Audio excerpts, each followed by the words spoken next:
Okay, Sinonoy Aking is the fifth child of 8 siblings of Mr. and Mrs. Antonio Molina and Hermelinda Basadas of the island of Cavite. Okay, there are 3 brothers and 5 sisters. Sinonoy started with his schooling in Kabila Elementary School and pursued his high school education in Loon Institute in Loon. Wala kami kanya because I am the second of the youngest. And after graduation in high school, akong nahibawaan na si Nonoy continue his college education in Cebu through the help of our brother and our sisters.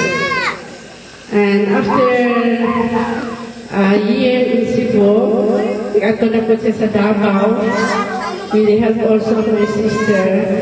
He finished his AD college education.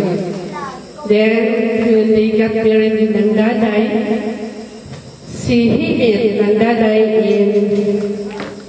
in Tagnan, kada ito daw na panahon na sa Nonoy Aking, nagtrabaho siya sa panguling ka o mga taxis. Wala pa sa tuwa.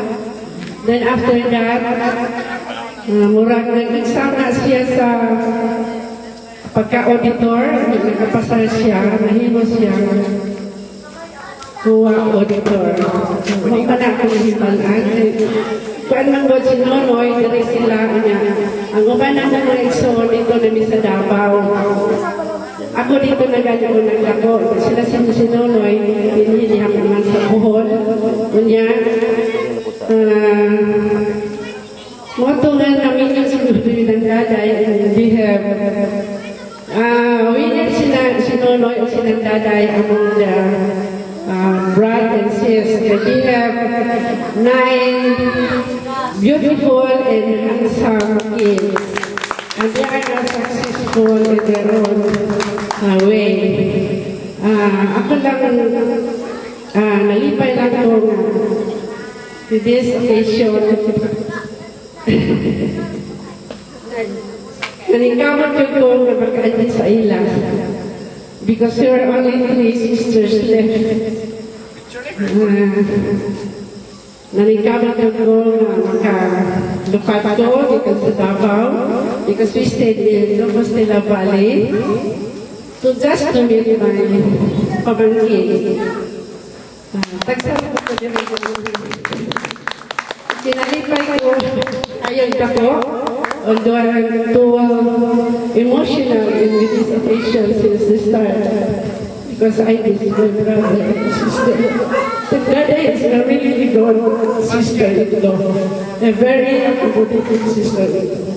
I miss him so much. Thank you. Thank you, Ante. Salamat tayo, Ante Nina. Ang pinagkakilakan ng Nina na magagunin sa mikropono. Salamat kayo, Ante Nina. Gituyon ako, naawa na ako, ipailaila ang tagatangnan ng delegado. Kay hindi kayo rin mga delegado sa tanan. Sulit na sulit. So, ang hatag karon sa kamay kay mensahe kagikan sa kaliwat namang Poligrates sa tanan noon mo ang Congressman Tito Junior Poligrates. Sinte, ulit yung manghura nila ni Mother. Ugikan pa ginitaw ni sa Dite.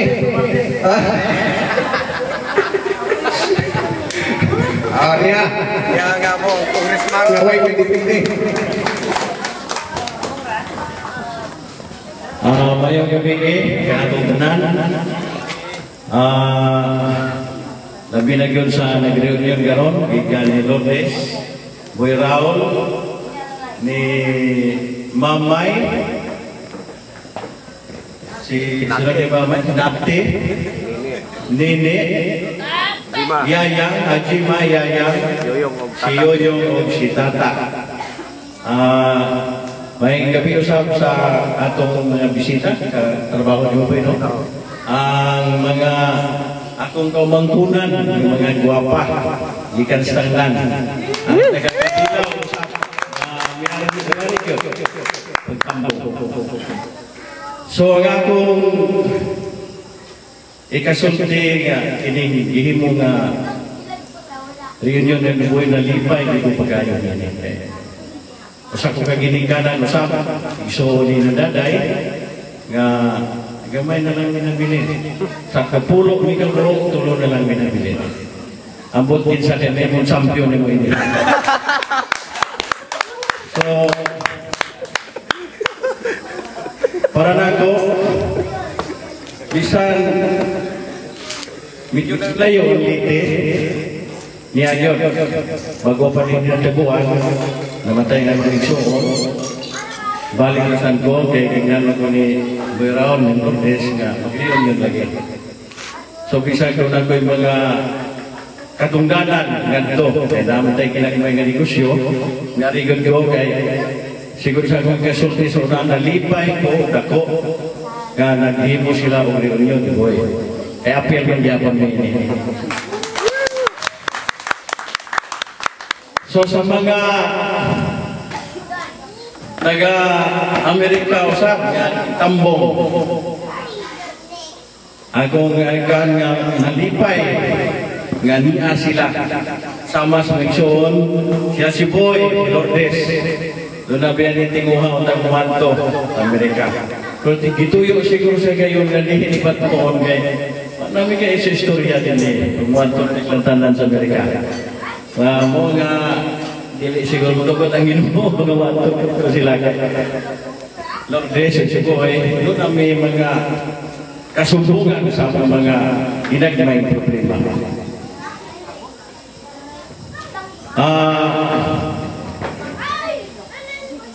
Dili na siguro nagtaso, medyo mura naman o ipangluto ko ng mga itsura na napita. Dili na nagtaso na mura na pag-ikastura. Salamat.